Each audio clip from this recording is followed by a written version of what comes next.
For Scientific American Science Quickly, I'm Rachel Feldman. Today, we're talking about the science of severance. What if, instead of struggling to find work-life balance, you could completely separate your professional identity from your personal one? That question kicks off the Apple TV Plus show Severance, which just wrapped up its second season. In the world of the show, a company called Lumen Industries requires certain employees to undergo its severance procedure, which its spokespeople say means you'll never have to take work home with you again. It also means you have to get a microchip implanted into your brain. To help make the procedure and its effects as realistic as possible, the folks behind Severance brought on a real-life neurosurgeon to consult on the show. Vijay Agarwal is chief of the Skull-Based Tumor Center at Montefiore Einstein. We sat down with him to get the inside scoop on the science of severance. Before we get into the chat, I'll just give a brief spoiler warning. We did our best to avoid any super specific spoilers for recent episodes, but we'd recommend waiting until you've watched at least episode 7 of season 2 before listening. Thanks so much for coming on to chat with us today. Yeah, my pleasure. So tell me how you got involved with the show Severance and what that's entailed. You know, it's sort of hard for people to believe, but it really was just a call out of the blue. Just one day at work, I got a call that they were looking for someone for a concept for a show that hadn't come out yet, that was pre-COVID in a very different world than we live in now. And it was just as simple as that. It was just a thought at that stage. You know, we want to develop a procedure that implants a chip that separates your work life from your social life, from your everyday life. And we were off to the races. Yeah. What were your initial thoughts and reactions when you first heard that premise? I thought it was a very cool concept. And I think I just directly went into how that could be a reality. You know, one of the things that Ben Stiller was really strict on was that he wanted this to be as believable as possible, as real as possible. There are some sort of creative allowances that happen as part of this process, but he really wanted the science to be real and to be believable. And I think that's part of the reason that people have really bonded with the show and in particular the science. Yeah.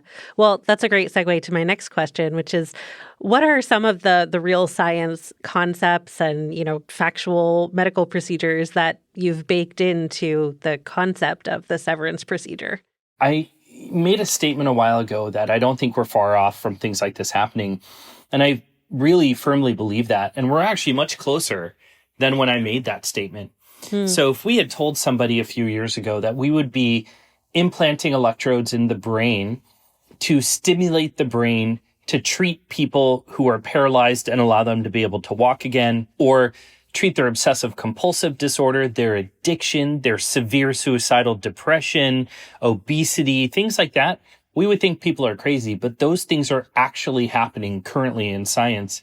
And almost every major academic center around the world is doing these sorts of procedures every day, in particular to help people with diseases like Parkinson's disease. And so it seems like a very science fiction type concept, but it's part of our everyday life as neurosurgeons and neuroscientists. Well, can you walk me through, you know, in creating the concept for the severance procedure, where did you sort of pepper in factual details? You know, for example, the placement of the chip.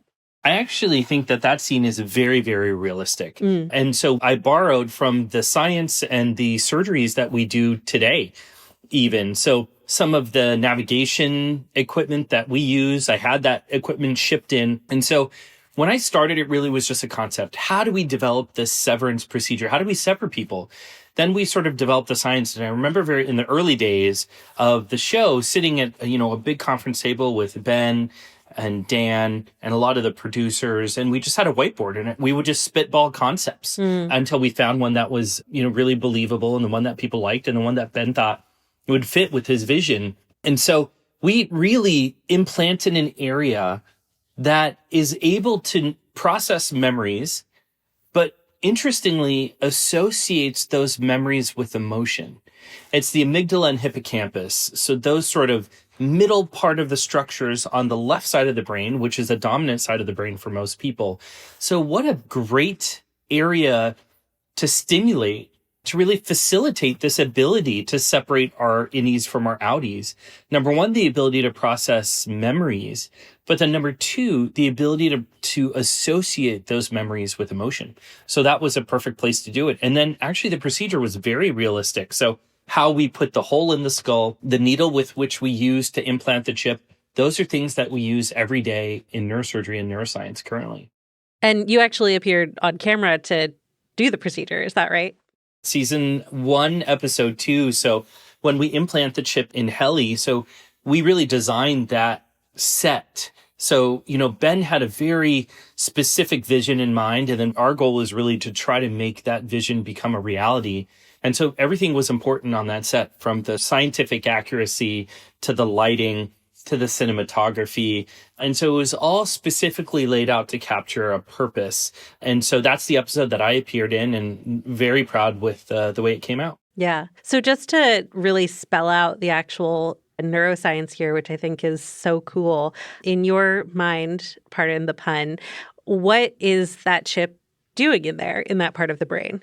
As I mentioned before, there are multiple companies trying to do something on a different scale, which is trying to stimulate the brain to alter the way that it functions. So Elon Musk's Neuralink, a lot of my friends are working on this technology at different centers around the country. Synchron is another company based out of New York that's trying to do something similar in terms of being able to modify the function of the brain by inputting electrical stimulation. And Elon gave a talk at one of our recent neurosurgery meetings, and he's compared the brain to a big circuit board. And then he likened the work that they're doing with Neuralink as really adjusting the electricity that's going into the circuit board to modify the way that it fires, to change the way that it fires, and really dictate how that circuit board functions, to make your computer run a certain way, your TV run a certain way. And I think that's really the best way to look at what we're doing in the Severance procedure. If you look at the brain as one big computer, if you change the way that you instruct the computer to function, by really changing the way you're putting electricity in, by firing all of these neurons across the brain, you can really affect the way that your brain processes or pulls memories from its memory bank. And then also to potentially modify what emotions are associated with those memories as well. And that's what the amygdala and hippocampus does. So the amygdala is very famous for fear responses and things like that, very profound emotion. And if you've followed season 2, I think this concept of fear and these really dark emotions are really prevalent in this season. And so when one of the recent episodes where we follow Cobell going to where she grew up, it's a very kind of dark, fearful episode. And so that's exactly the type of brain and the emotions that we're trying to conjure, is the stimulation of this amygdala and hippocampus. Yeah. Speaking of season 2, I mean, back in season 1, we were introduced to this concept of reintegration where the severed consciousnesses kind of come back together. And we've seen a lot more of the messiness of that process in season 2. Did you weigh in at all on what that might look like from a neuroscience perspective? Yeah, so I was actually on set for a lot of that work in terms of the reintegration, just to make sure that work was being done well. I worked with Adam Scott, who plays Mark, on some of the things, such as in one of the recent episodes, he had a seizure, and I thought he did an absolutely brilliant job portraying that. And, really shows sort of the academic stint a lot of the actors and Ben take in the show. I think Adam Scott and Ben Stone in particular really look at this as almost homework to try to really understand it. And so I helped Adam, and I was, texting with him after that episode because I was just so proud with how that seizure came out. It was, it was very realistic, and that's a hard thing to capture. So we worked on that. And then the reintegration procedure, I had a lot of input with how that would work, what sort of science would go into something like a reintegration procedure. So I remember sending and reviewing articles from the literature about being able to do things that would be likened to reintegration or to really enhance things like electrical stimulation. We were able to use almost like a transmagnetic stimulation type device. We were able to really use very realistic scientific methods to incorporate into this reintegration. Yeah. And for listeners who don't know, could you talk a little bit about what TMS is and how it relates to what we saw in that reintegration episode? Yeah, transmagnetic stimulation, it's an amazing technology. And it's basically putting these magnetic fields into the brain to alter the way that your brain fires. And there's very good data to show that people who have become paralyzed can regain some functionality, so some ability to move in areas that are either weak or paralyzed.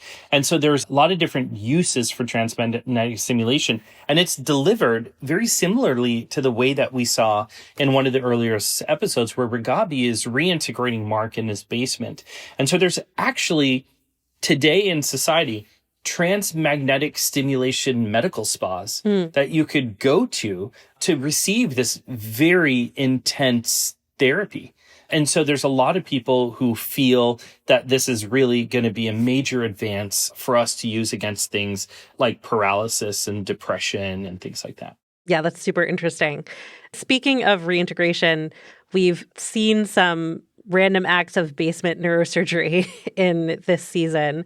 From a neurological standpoint, what kind of risks would someone like Mark be facing in that situation? I think there was a bit of a red herring. So in one of the earlier episodes this season where Ragabi was reintegrating Mark, you could see as she was delivering this transmagnetic type stimulation on the left side of the brain, his right hand start to shake. Really, the left side of the brain controlling the right side of the body. And so the same risks that we saw, namely seizure, which we saw him have a very sort of total body seizure, those sorts of things would be a big risk. So bleeding in the brain doesn't like anything sort of entering into the brain or disturbing the brain. It's about a 1% risk of what we say is hemorrhage. Infection, so there being a big infection in that area, that's also a possibility. But I think irritating the brain is one of the most common side effects of a procedure like that. And when the brain is irritated, oftentimes it'll manifest by seizing, which means really firing electrons abnormally in the brain, which is what we saw. So we've talked about season 2 a little bit and about fear and emotion and memory.